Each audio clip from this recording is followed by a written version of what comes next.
நான் பிறந்ததுதான் கைலாசம், பிறந்ததுதான் கைலாசம், வளர்ந்ததுதான் தில்லைவானம், வளர்ந்ததுதான் தில்லைவானம், பார்வதியா பார்வதியா பெயர் கொடுத்த பரமசிவனா, பார்வதியா பார்வதியா கொடுத்த பரமசிவா.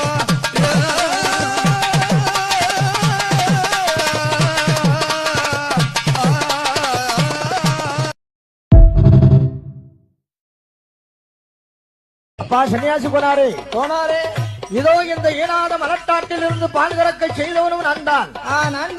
இந்த கறந்த பாலை நீ கையிலெடுத்து என்னை பார்க்கும் போது மறைந்தவன் மாயாண்டி நான் உங்க வந்திருக்கிறேன். ஆமா, நான் தான் வந்திருக்கிறேன். எப்பா நான் மாணிக்க கைலாயிலே மாணிக்க கைலாயிலே கர்க்கராஜனுடைய யாகத்திலே பிறந்து பிறந்து அக்னி சுருவமாகவே அவதாரம் செய்த பிள்ளை சுடலை மாடனப்பா. மாடனப்பா எனக்கு நீ இந்த சீவன